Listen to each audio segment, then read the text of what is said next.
So today I'd like to talk about the new paradigm, the new way of thinking, the evolution of consciousness. And it's really from the head to the heart. The indigenous people say that the greatest distance isn't from here to there. The greatest distance is from here to your heart, from your mind to your heart. And it's where we're all traveling from this place of knowledge being the king, we are what we know and what we think, to a place of heart, of feminine, to where we let our heart take lead, where what we feel, our intuition, the we comes to be important as opposed to the me in the mind. So we're all making this shift. The whole evolution of consciousness is shifting.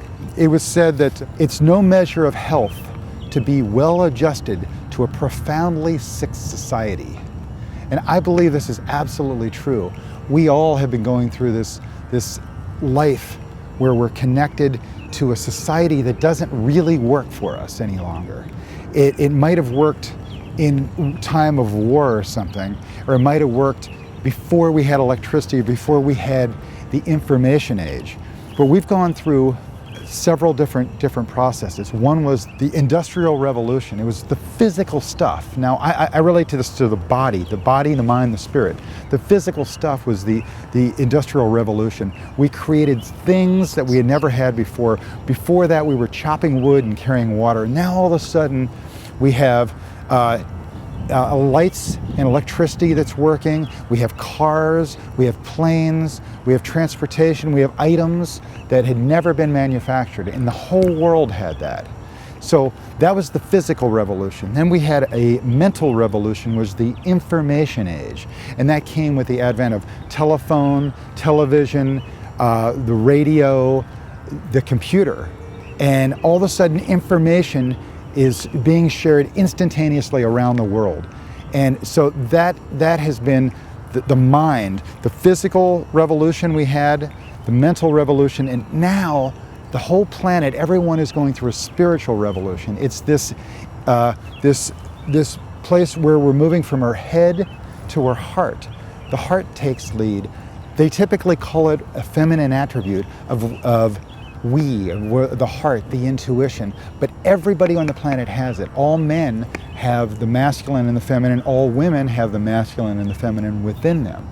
And so we have this society where we now live in a nation where doctors destroy health, where lawyers destroy justice, where universities destroy knowledge, where governments destroy freedom, where the press destroys information, and religion destroys morals, and our banks destroy the economy. And this is not a society that can continue. It's one that's breaking down in all aspects, and you can see it in all ways that we're living. And we, the people from the entire world, are getting sick and tired of being sick and tired, and we're making this change to where we no longer see the world serving us, and we're redesigning the world. So Buckminster Fuller says, you never change things by fighting the existing reality. To change something, you have to build a new model that makes the existing model obsolete.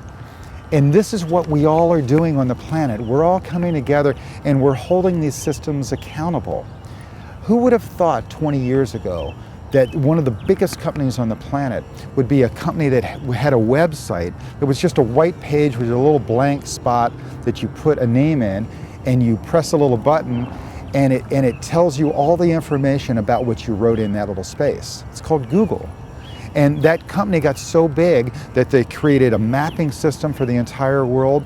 They created YouTube, which they give away free video to put up anywhere, and anyone from around the world can watch it. It's the media exchange system that's free.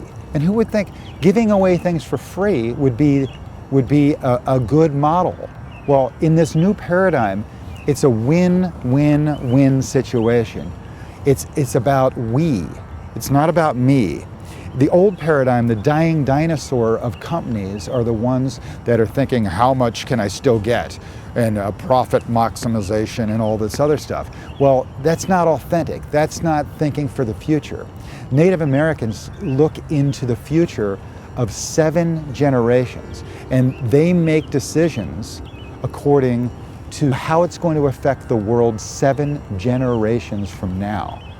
And our old paradigm way of thinking was, what can I get for maximizing profits this month, this week, this year? It's an insane system. We've got a monetary system based on infinite debt. We've got a limited planet with a system based around infinite debt. It's insane. We also have been extracting minerals and other things from our entire Earth at a rate that's unsustainable, that we must replenish it, we must rebuild it. It's insane that we do that. We also treat war and violence and the way we treat people wrong. We hit them and we say, don't hit. We bomb a country because they might have a bomb. It's an insane way of being. And lastly, we judge people in that old paradigm way, where we think that because their skin color is different, or their country is different, or their religious belief is different, that we should hate them, that we should bomb them, we should kill them. Well, we all on the planet know better. The old paradigm is morals, they come from your head. The new paradigm is ethics, and it comes from your heart. And our heart says that we are all more similar than different, that there's no reason to hate one another, there's only reason for love. So what causes all those problems in the world are ignorance, greed, fear, and these patterns of old, these old paradigm ways of doing it. Well, this has always worked. Well, it doesn't any longer work. So we together are coming together and creating a whole new system that will benefit all people of the world, that are going to be in harmony and in balance with all systems of the world. My belief is that ethics, from the heart, ethics must overcome ignorance, greed, fears, and then these patterns of old. And we together are doing it. So how I end things are: laugh more, worry less, love all. Thank you.